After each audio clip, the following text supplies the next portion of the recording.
This should be episode 16 for those scoring at home. Yes, sir. If you wouldn't mind, Josh, would you send me that link? Mm-hmm. Thank well, you. From the YouTube, right? Yes, sir. Yeah, I'm pulling it up now. Big Man, Big Heart live taping. Here we go.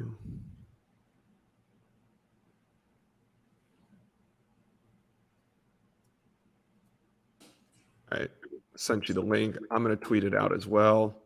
If you guys are in here watching us live, please tweet out the link that we're about to share and let everybody know that we are here hanging out tonight for episode 16 of Big Man, Big Heart. This is a little behind the scenes. This is the live show. We're going to start the taping in about 2 or 3 minutes.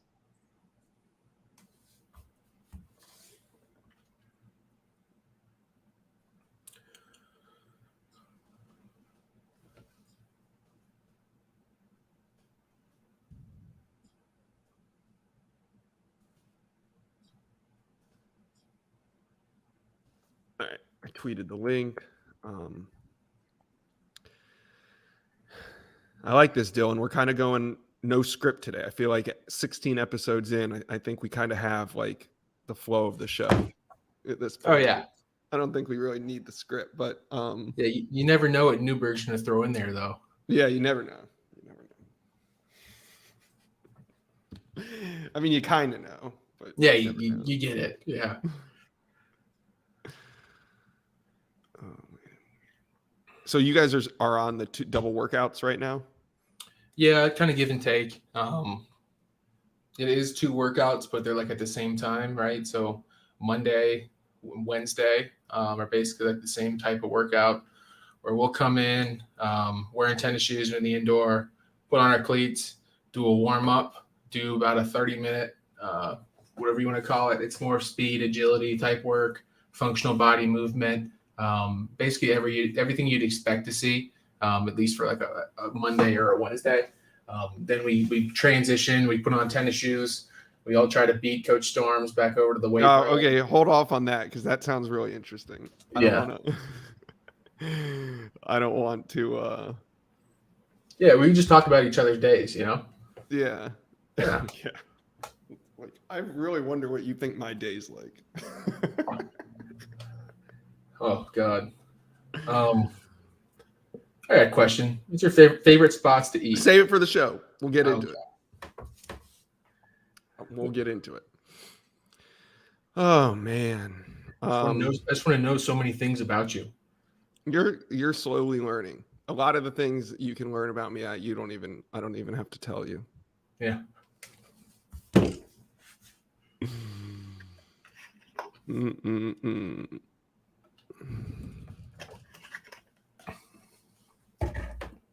Everything's been going good for you, though? Yeah. You're in a good spot? I'm in a good spot.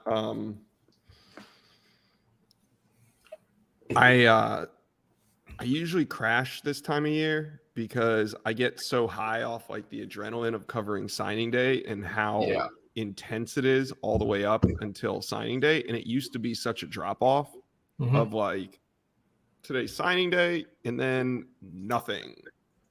And I would always go into like a seasonal depression because it was kind of like I wasn't getting that adrenaline every day. So I felt like I wasn't pulling my weight. Like every February and March, I go into this thing where I feel like I'm going to get fired and like I feel like I'm not doing enough. And I think it's just a mix of coming down off of that signing day high and also just, my general anxiety and paranoia that is there regardless. So it's just that time of year for me, but it's different now because of the transfer portal. So like these would be really quiet days, especially right now, right before the dead period opens back up on Friday. But instead it's like, it's insane right now. So I'm just going. Yeah. Like for athletes, like I'm sure you understand it's tough, especially when you're done with the season and you get in kind of a lull towards Christmas, especially when we didn't have a bowl game, But I can imagine as a sports reporter, I had a good conversation with Woody Hayes this morning. And I don't know if you ever had a conversation or talked to him, but absolutely amazing individual. And I'll get into that a little bit today when we're actually on the pod. But a great conversation with him. But I don't understand how someone does that for 20 years, 25 years, covering sports, but then just being on the radio. I think it'd get pretty exhausting, especially using your voice all day. And honestly, I feel like I'd run out of things to talk about. But I'm sure it does take some mental and physical training to get yourself to that point where you can have good conversation. We can talk about this on the show. Yeah. Yeah, really cool guy though. Yeah. Yep. Yeah.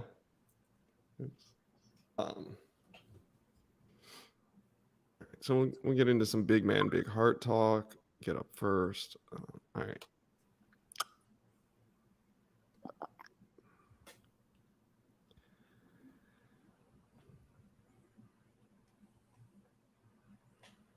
All right. I say we kick it off. You ready? Let's do it, brother. Actually, let me go to my settings real quick and turn this mic up. I'm always a little low on StreamYard versus Zoom for some reason. Mm-hmm. Do I sound a little bit louder now? Check, check. Yes. That does make it a little bit louder? Yes. Okay. Not too loud, but just a little bit? Yeah. I mean, all the sounds are two loud ones coming out of your mouth. But does my mic sound okay? Am I fine? Yeah, you're good. You're good. Good. No, yeah, you sound great. Okay, good. Here we go. 3, 2, and 1. Welcome to Big Man, Big Heart with Dillan Gibbons. I am your host, Josh Newberg. This is episode 16. We are coming to you on a Wednesday evening. We are right on time for once. We are also live on YouTube right now, so shout out to all the YouTube listeners and watchers. We are back from break. We're back in the swing of it. 2 shows in a row here. Dillan, welcome. How you doing? It's great to be back. Another week in the books. At the end of the day, we're starting spring football. We're starting our spring workout series, and things have been going pretty good. Right, as you know, like it's Wednesday, so we're getting there in the week. Soon to be Thursday, another big workout for us, and as we get towards Friday, it should be some real fun. Yeah, you guys have officially started preparing for the first game of the season. Yeah. Basically, if you want to say, like I always said this, at Notre Dame, we're right around the corner from camp. So camp is right around the corner. As soon as you end your season, you're going to blink and camp's going to be right there. So it should be pretty interesting. I know things start moving fast right now, but just trying to stay present and definitely take advantage of this time period. Right. Well, we're going to get into tour duty here in a minute. Thanks for coming on Spaces earlier today and talking to the crowd about it. But first, new Big Man, Big Heart news. I know you got some stuff cooking for 2022. Yeah, a number of things are going on right now. So I had to take a step back, at least over the break, when I had some more time to evaluate where we've been and where we want to go with Big Man, Big Heart. You know, we've had a lot of great traction here with the Seminole football fans here in Tallahassee and people nationwide that appreciate the Seminoles and maybe went to college here and maybe just understand something about the culture here at Florida State. People that have invested in me, in Big Man, Big Heart, and my ability to do good and spread positivity and empower other college athletes to do good. But I took a step back and actually thought about what's really important to me, right? I've done exercises like this before in business classes at Notre Dame and even sometimes it's just at points in my life. But some things that are really important to me, right? So my faith. It's one of the biggest things that I'm rooted in, right? I'm an Irish Catholic guy. My whole family roots back to Ireland, and I have a lot of great ancestors that have been alive, and I've been able to experience some of those family members, and it's where my parents are, and it's what my family is. So that's the next point, family. And then I get into the fishing and football. These are all my F's, right? So taking that all into account, I wanted to kind of put together an event for the kids here in Tallahassee. You know, I've told the people that listen to this before, I'm a big fisherman, right? I was born and raised on the water in St. Petersburg, Florida. Born and raised on a boat with a fishing rod in my hand and out there fishing with my dad, my brother, my sisters, my mom. We all take part. But it's something I'm absolutely obsessed with. Something that I was obsessed with as a child. You know, a lot of kids, they do, like, I don't know, kids have activities, right? They go hang out in a park, they go play basketball, whatever it may be.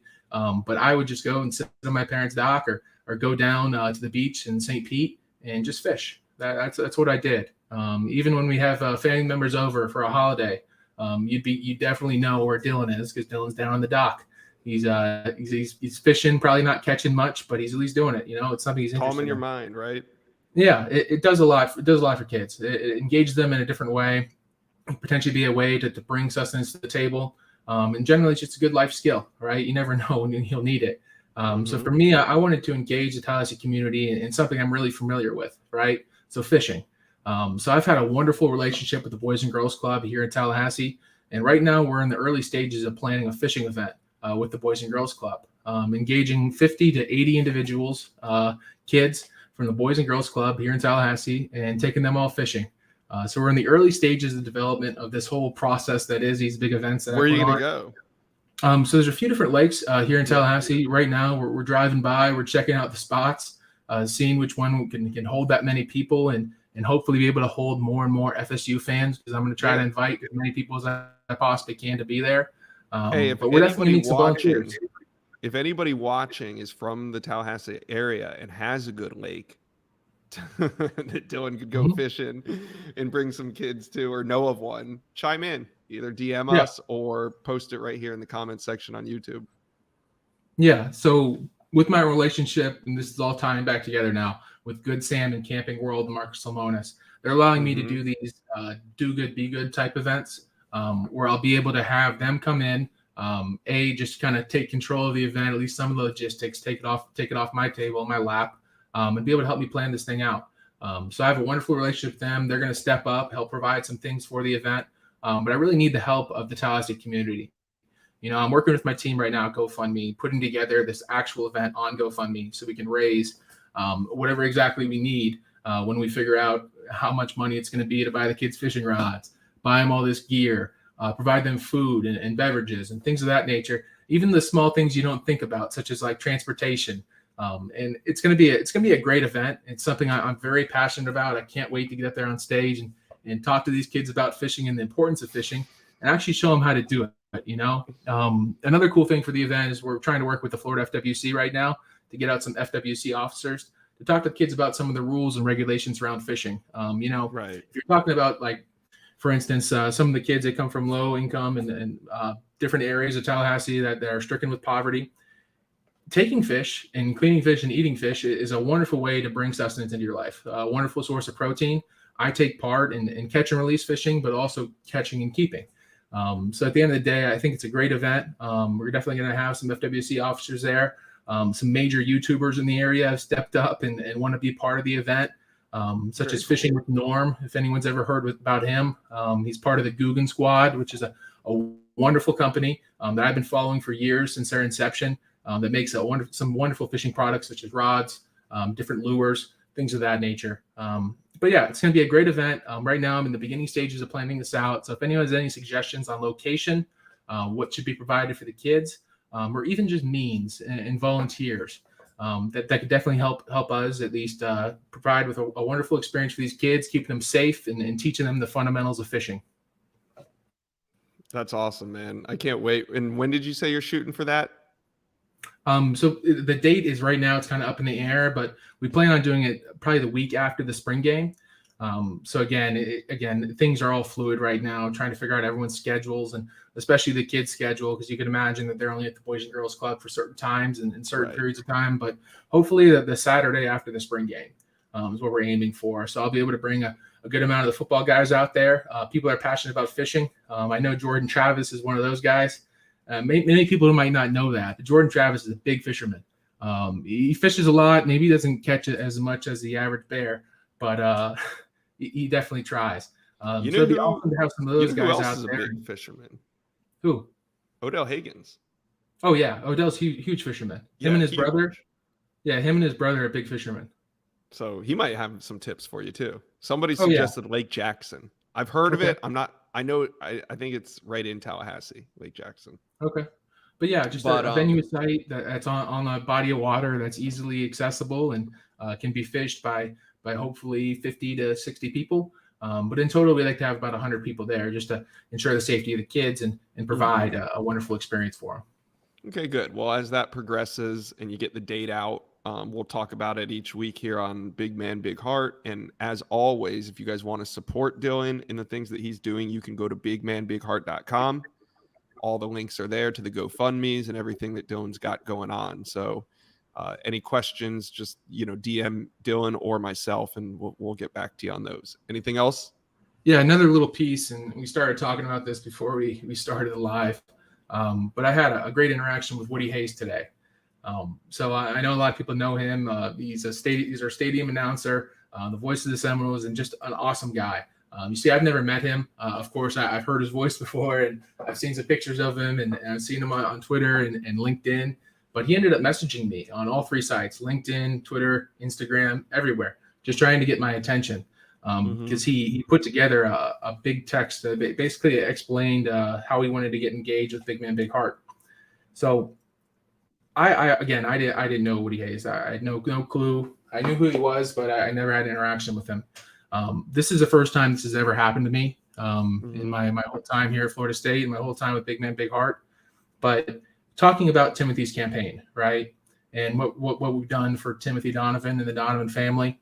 I know a lot of people saw what happened on College Game Day and saw the whole story and everything that Timothy's done in his life.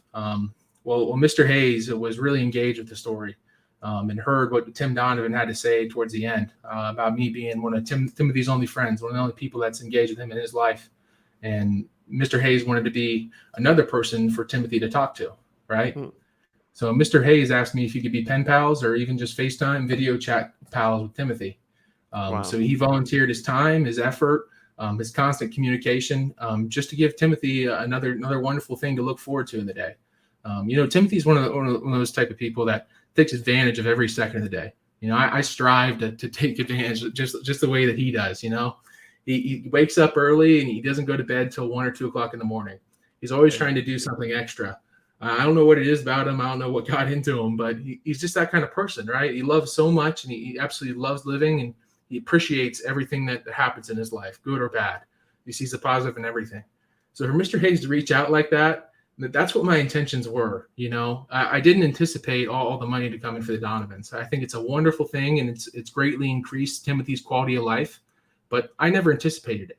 All I wanted to do is get Timothy's story out there, to get people more engaged with Timothy, to give him his day in the sun, and to see somebody that's up here on a pedestal, at least you'd think, to reach out to me just to engage with Timothy. It really means the world. And if anybody else wants to engage with Timothy, want to hop on a call, have a conversation with him, I would absolutely love it if you'd reach out to me, and I'd provide you with Paula, his mother's contact information, and you guys can plan out a time.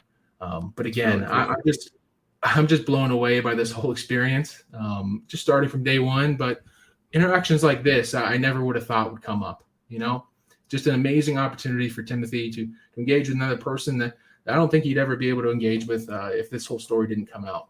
So thank you so much, Mr. Hayes. And again, I can't believe the career that he stacked up so far, and what position he's put himself into. I couldn't imagine being in his position, being on the radio for 25 years, being the announcer for 21 years, I believe. The Seminoles.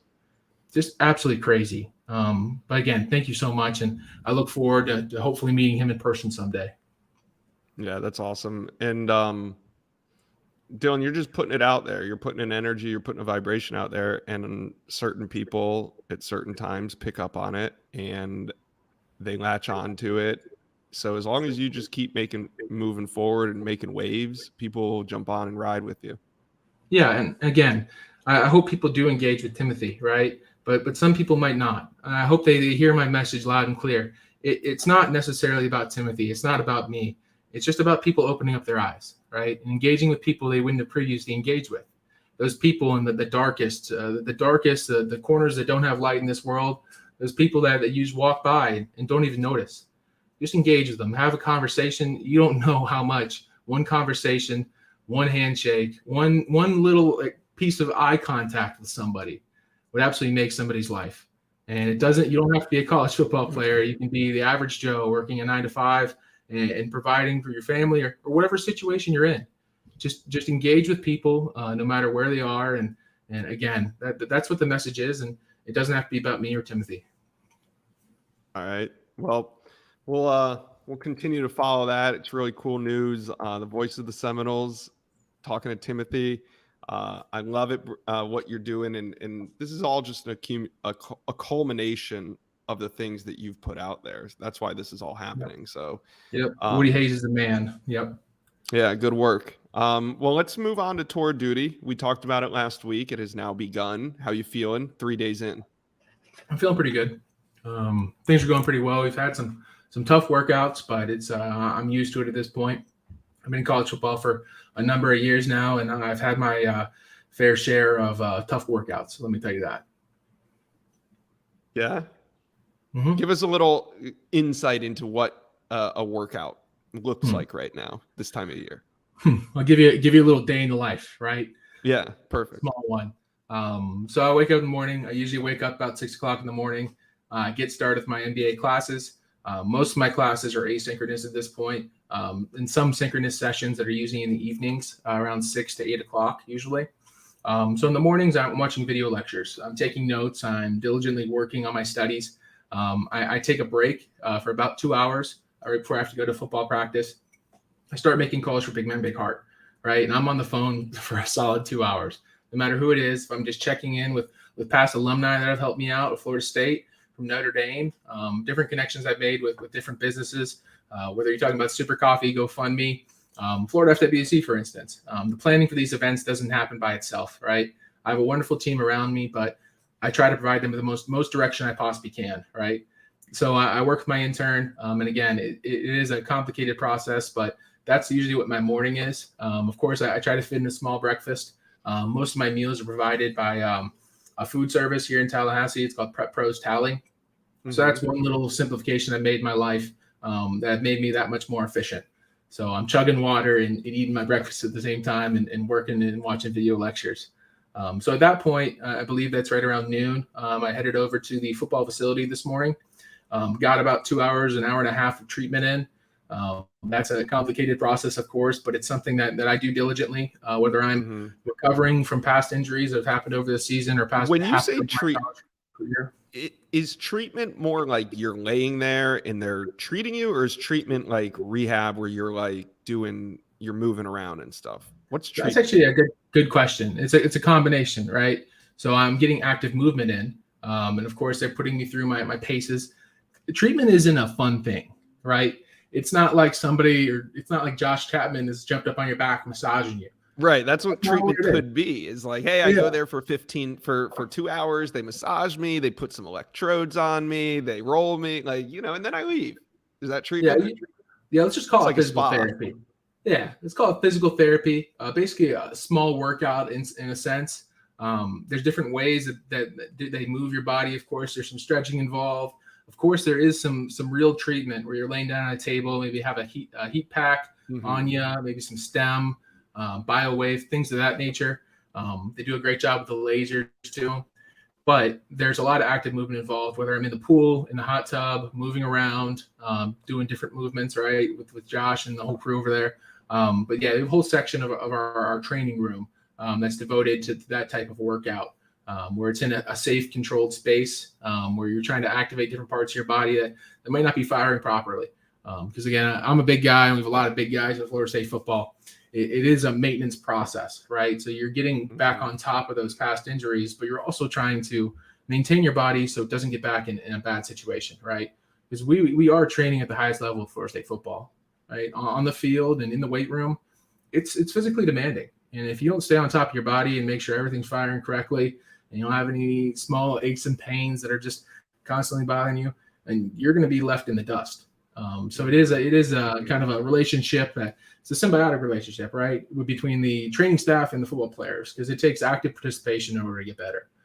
So I always try to spend it. Once you recognize that, then that's where you want to be, the mindset. Like, I think some people think treatment is like, oh, I'm going to go through this and I'm never going to be back here. And then they get disappointed when it comes in, when it comes back, and they feel like it's a setback, but it's really not a setback because everybody's on the same playing field. Like, everybody's constantly being set back. So once you recognize it as part of the process, continuing treatment, and it's not a one-time deal, I think that's when you really understand what it's all about. Yeah, and that's the message they try to convey. But it's really tough, as you can imagine. Hypothetically, a young athlete gets hurt, right? They break their leg, they bust up their knee, they break a finger. They walk into the training room and they hear all this negative news, right? And then they hear they have to be there tomorrow for 2 hours. Like, imagine putting Sounds like yourself in that detention. situation. Yeah, it sounds like detention. You're stuck in there. You're working out. You're sweating. You got class in 30 minutes. You want to leave to go early. No, it's an incredibly positive thing. So once you turn that corner from seeing it as a negative light, it's a great tool, and it's a strategic thing to use as a college football player. Because if you don't have an active, good relationship with your training staff, then you're probably going to be left in the dust. So for me, it's a very important part of my day. I get to go in there, see all their smiling faces, have some good conversations, and get the work done. But that's the first part of my morning, usually in the afternoon, before our lift. So on Mondays and Wednesdays, we have sort of a lift run combo, which happens basically back to back. So I started my lift today right around 2:00. Started in the actual indoor facility. So I walked over there in my shoes, tied on my cleats, went through the movements, and we did some speed work, some typical type speed work, but a lot of functional body movement. Again, just getting that form into place before we actually start running, and starting to build that whole process and building things on top of each other before we are expected to go 100%. So again, this is like an introductory week. We're not working as hard as you would see us working at the end of this process, but we're giving 100%. So that's all they really expect is 100% effort of what we're doing right now. So it is a really important time of the year. After you're done with that workout, you run over, you tie back on your tennis shoes, and we all get together, we break it down, and we have one simple goal. It's to beat Coach Storms to the weight room. So if you can imagine our indoor facility, if people have been there before, I can't even describe it. It's not that far. It's probably like 1,000 yards away from the weight room. Yeah, just about 1,000 yards. So you jog and you try to beat Coach Storms and Coach Coleman and the other strength coaches. And it's not really a challenge, but at the same time, it's slightly competitive, which is always a good thing, and it gets you in the competitive spirit as you move into the weight room. We transition to the weight room. We get through about 4 major lifts, and then some auxiliary or accessory lifts. But that's always a great thing. Today we squatted heavy, power cleaned, did a little bit of incline bench, things of that nature. And of course the accessory movements, back extension, different lateral raises and things like that. But I was done just around 4:30, and now I'm here. So I transitioned back home, ate a quick like pre-dinner. I eat like 4 meals a day, so this is like my first dinner if you're really trying to get specific. But then I'm going to eat another meal as soon as we're done here. But yeah, I imagine that's basically my one of my lighter days during the week. The Mondays and the Wednesdays I at least perceive as being lighter because the lift and run are back to back. Yeah. Whew, man. So is it 5 days a week, 6 days a week, 7 days? Like how many days? I'd say it's 6 days a week. But really logistically it's 5 days a week. I don't really go anywhere. I'm here in Tallahassee, but for me, like I will be back in the training room. I will be back with the strength staff, getting some extra treatment, physical therapy, stretching, things of that nature in on the weekend. Because I can't have too much time on my hands. I might get in some trouble. Just go fishing. Yeah, I'm kidding. But yeah, I try to stay busy though, and I think it's good to be in there whenever I do have time. Because again, that's one thing you can't get back, especially for a guy in my position. It's my last year playing college football, and hopefully moving on to the NFL. So people were like bringing it up to me that they were like surprised that you were coming back. Did you make some sort of announcement, or why were people like saying like, "Oh, Gibbons is coming back"? Like, do they not listen to Big Man, Big Heart? It was just an Instagram post, Twitter post. Figured I'd throw it up there. Post something. Okay. Yeah, because I saw too many comments that are like, "Is Gibbons coming back?" My sisters monitor a lot of my social media. They do a lot of great things for me. They're both attorneys, so they have a lot on their plate, but they are monitoring my social medias. So when they saw stuff like that, I was like, you know what, we should just throw something out there. Throw a message out. I hope it didn't come as a shock to any of my coaches. But no, I'm sure some people definitely reacted to it. I had I don't know, like 2,500 likes or something like that on Twitter. Hey, let's go. I Back was just on board. impressed about the amount of people that reacted to me saying I'm coming back, because I already previously stated that like 5 or 6 times. Yeah, no doubt. Yeah. What'd you think of the national championship game? Kind of crazy. I don't know. It's tough for me to watch. I watched the full game. Very impressive. We both called it. It's I don't know. I thought there were some incredible plays that happened, especially towards the end of the game. I thought Georgia putting in their big defensive lineman as an offensive lineman, I thought that was pretty cool. But yeah, it's tough for me to watch. Tough for me to appreciate. But at the same time, I'm very excited, at least for the Bulldogs, and I'm glad Bama didn't get to snake another one out. Yeah, congrats to the Bulldogs. What do you think about the game being played on a Monday night at 8 p.m.?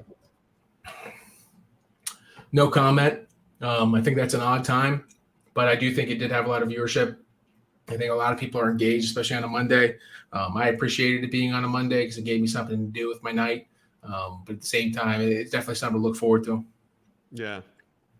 I think they should have. I would have liked to see it on a Saturday, maybe even a Sunday. I know the NFL is going on, but it's week 17, so like, who really cares? Saturday, though, to me is like college day. They never play on Mondays. I don't know. I get it. It's out there. It's visible. I understand why they do it. To me, it just feels a little weird. It's later than normal, especially seeing like Bama and UGA. East Coast teams. We're used to SEC football being played at 3:30 in the afternoon, Yeah. So I just didn't feel very collegey to me. And also the 4.5 hour game isn't very collegey to me either, but I get it. Yeah. As a student athlete, definitely having a game on a Monday would definitely throw you off at least a little bit, right? Because people are used to that game day type schedule, right? The game week traditionally. And the actual weekdays associated with the game week. So anytime you have a game we've had a game on a Friday, on a Sunday at some point, but when you have a game that isn't on a Saturday, it's still a little bit freaky. And that's just from a player side of things. A Monday would definitely be odd, especially for those teams of that high caliber to be playing. Yeah. As we drift off the script, I was going to ask you, what was I going to ask you?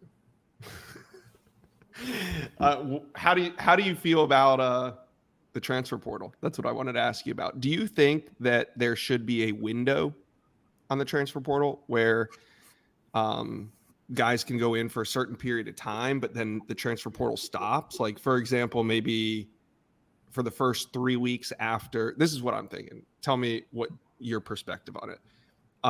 Because it just seems too insane, not only for the coaches, but also for the players themselves. And it just seems out of control right now. So what if you had a transfer portal window for the first 3 weeks after the season, and then say for 3 weeks after spring football ends or before summer starts? Yeah.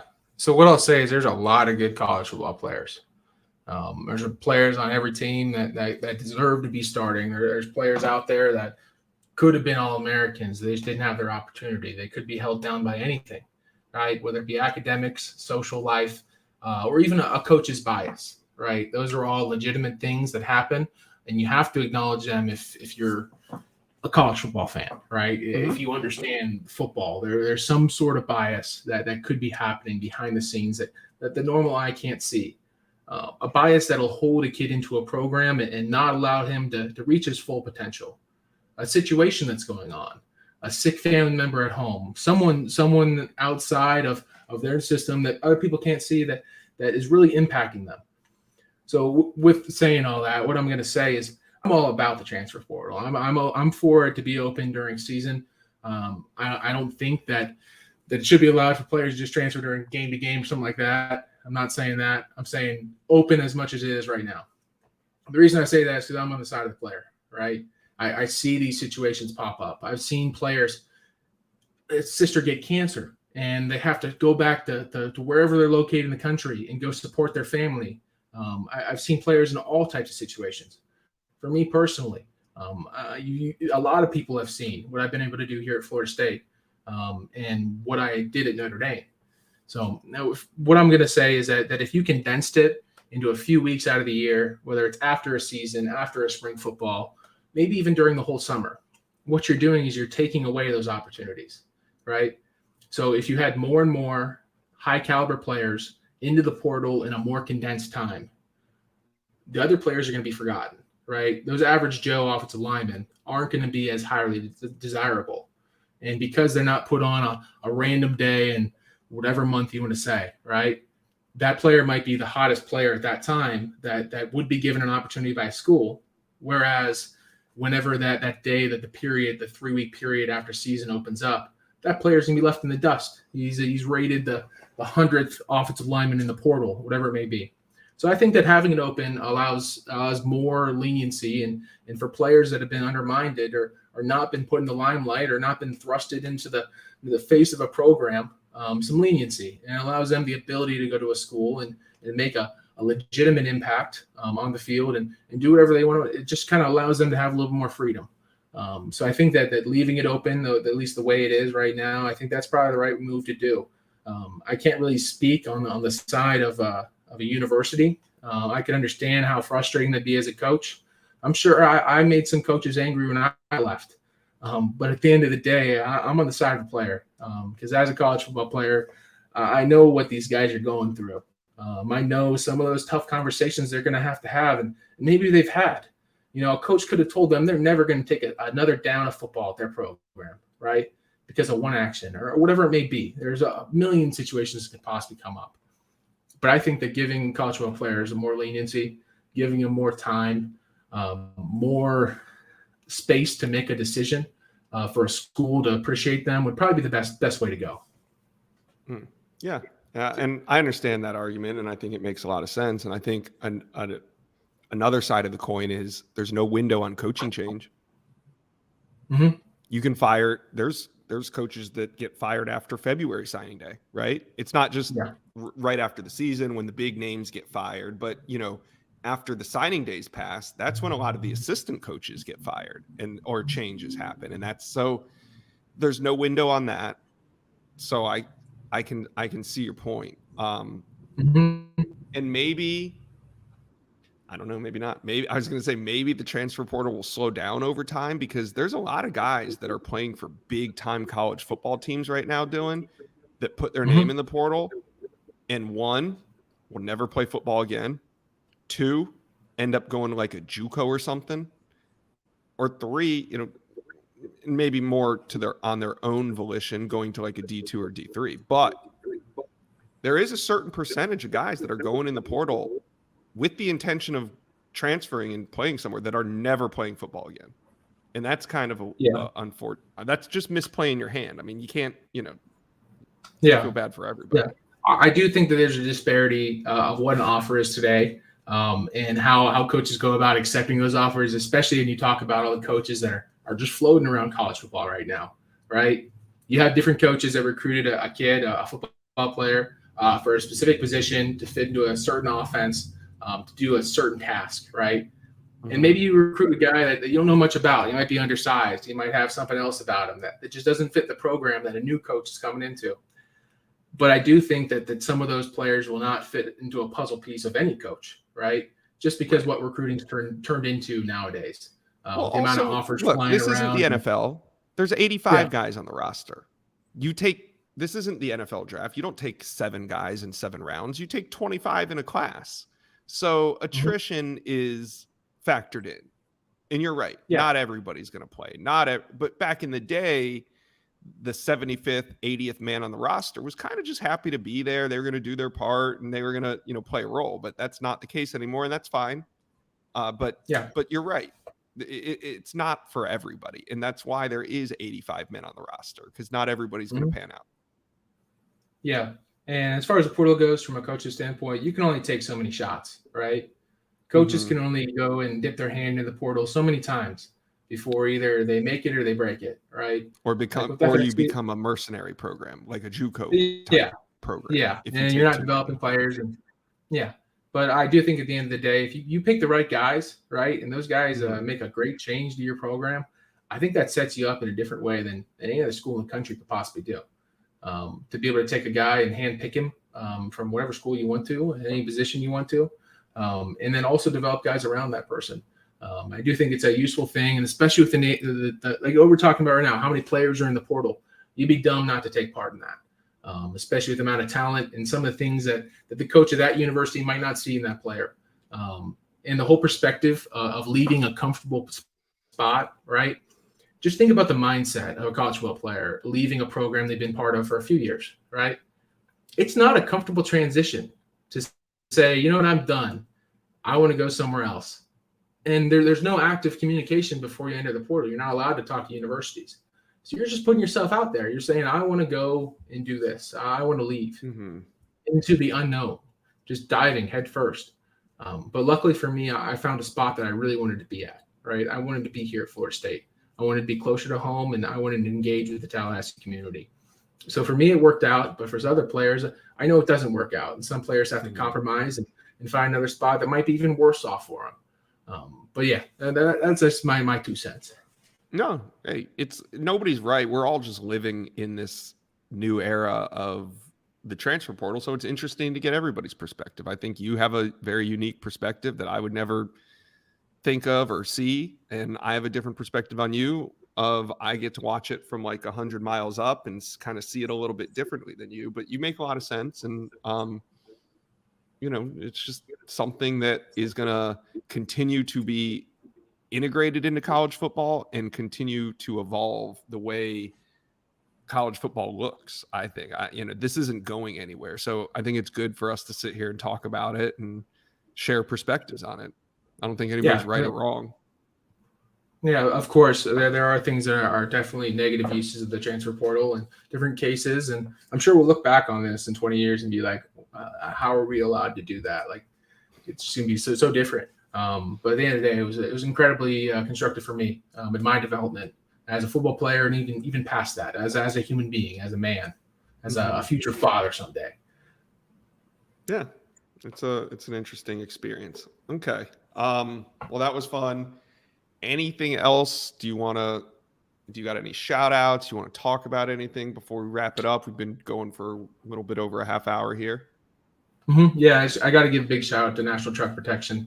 National Truck Protection is an industry leader in the aftermarket warranty space for medium and heavy duty commercial vehicles. I was introduced to this company through CEO Wade Bontrager. He's an FSU alumni. He's actually a guy I met doing an internship with a private equity group in New York.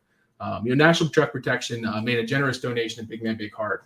They allowed me to have an intern, right? A full paid, weekly paid intern, which is an absolute awesome thing for me, especially as you guys can imagine. And you heard today, I have kind of a crazy schedule, and it was a little bit more crazy during season, let me tell you.